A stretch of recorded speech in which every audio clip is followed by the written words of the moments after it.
a few light sets, get some blood in there. I like the cue on any pull-ups of imagining that you're doing a pull-up, you're pulling yourself up to the bar as opposed to pulling it down to you. That helps a lot. Right now, Body weight. I could probably do 50. No, I could do. I think I could do 10. We should try it. We'll try before I get too tired. Yeah. All right. Oh, this is kind of flimsy.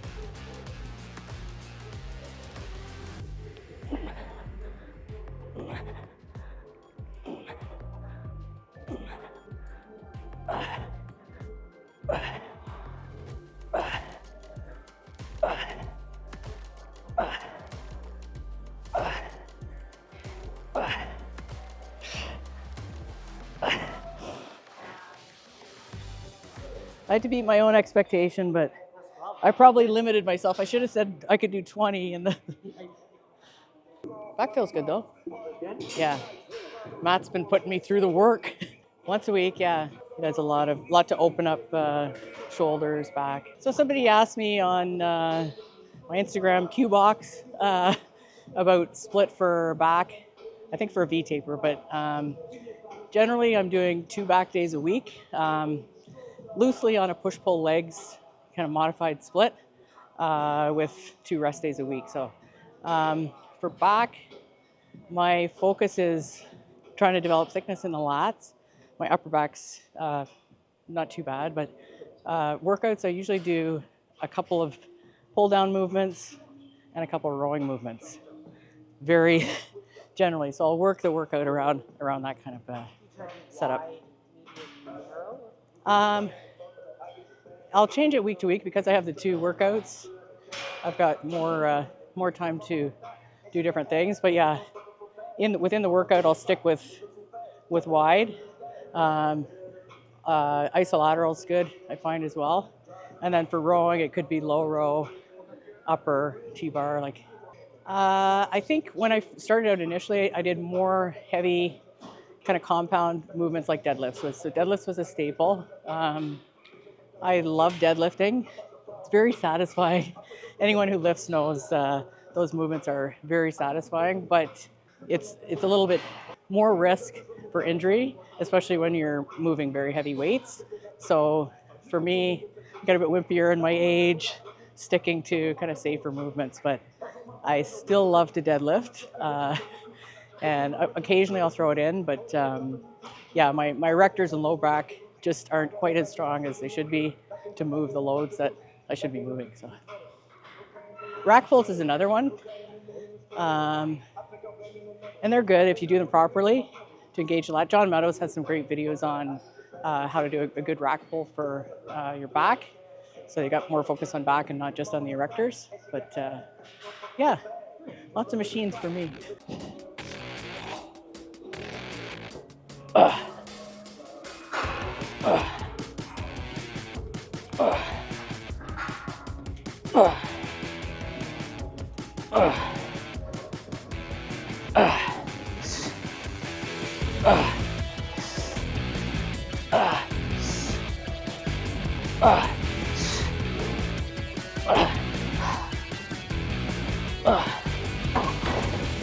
Go to T-bar. So we've done 1 pull down row. We'll do another supported row. I'm going to change things a little bit this week in the middle, do some dumbbell pullovers just to get that mobility going, and then we'll finish with, actually we'll do another row and then finish with a pull down.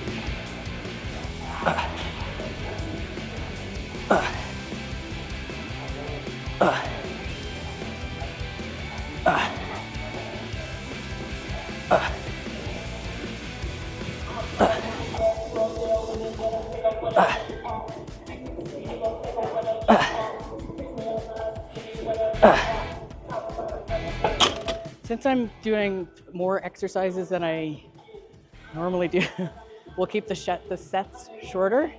So I normally do a couple of feeder sets, do a set of around 12 heavy, and then a back off set of up to 15. So I'll keep it a little lower rep today, in the 8 to 10 range. We'll work up to however many I can get.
everyone loves those. I like these. I try and go a little bit, it's not very heavy, but a little bit further each time with the stretch.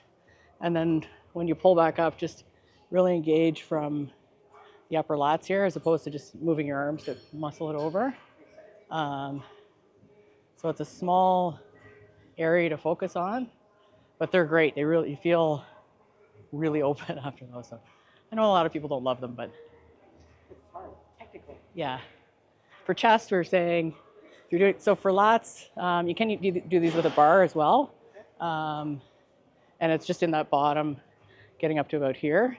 If you're doing them for chest with a dumbbell, you really want to squeeze it, like pull it, push together, and you get a good contraction at the top. So, okay, this is an easy question, but somebody asked, they were back-to-back questions, what's your pre-workout food and what's your pre-workout supplement? So food is 99% of the time, unless I'm coming right after my first meal, I'm having cream of rice with whey protein, sometimes banana. So very basic, easy digestible food, gives me enough energy, and then I'll often put 25 grams of carb powder in my intra-workout drink. So that's as boring, as basic as it gets, but works for me every time. In terms of supplements, I use either a supplement called All In from Mutant, or they have another product called Mindfuck or Mindfreak, which has a little bit more stimulant, more focus. So either are those. If I'm feeling crazy, I might do a scoop of both.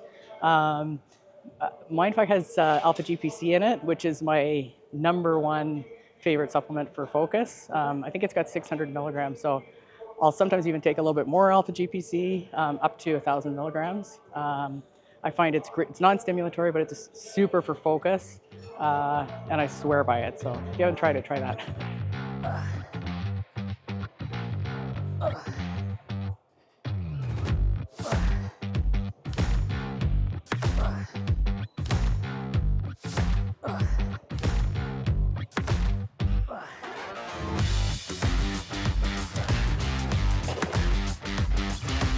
It's a nice pack, right? With these, actually with anything back, somebody, I think when I very first started, somebody said use like either a false grip or a hook grip, so you can try as much as you can to take your arms out of the movement. I think my arms developed faster, which was a good clue that my back wasn't doing a lot of work. So if you look at a bodybuilder who's got a phenomenal back, 9 times out of 10, their arms are going to be lagging. So that's kind of the trade-off. They've really got expertise in developing back, but as a result of not using as much arms, it's great for your back, just the arms need more work.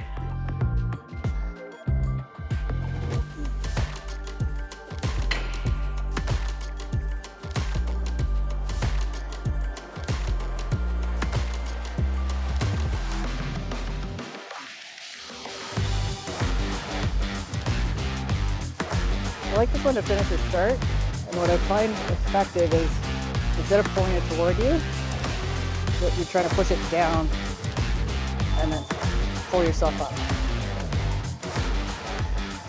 The same thing, make the back do the work, not the arms.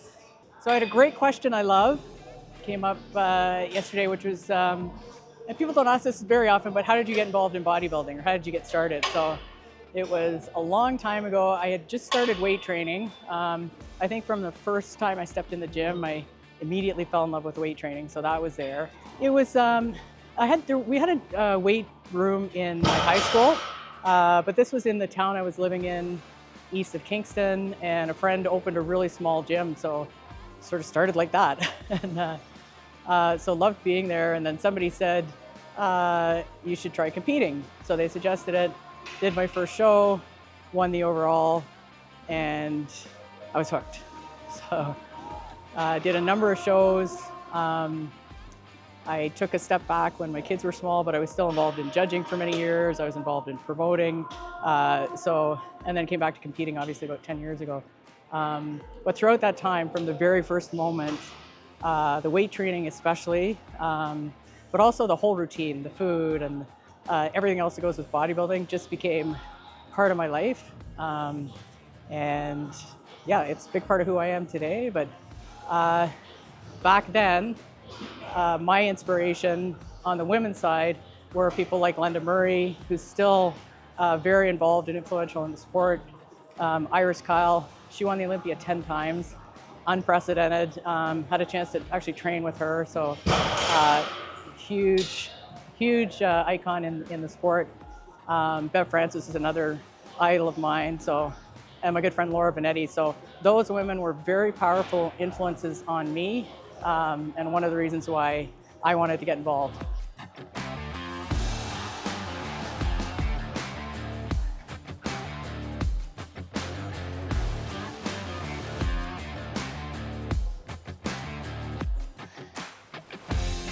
Another thought. Another add-on. One of the things about bodybuilding, and I'd say powerlifting as well, sports like that, that are different from sports like tennis or basketball or football or those sports, is that even as you're reaching over 40 into your 50s, 60s, there's actually still opportunities to compete and to improve. So it really is kind of a lifelong athletic pursuit. If it's something you enjoy, there's ways to keep at it as long as you want.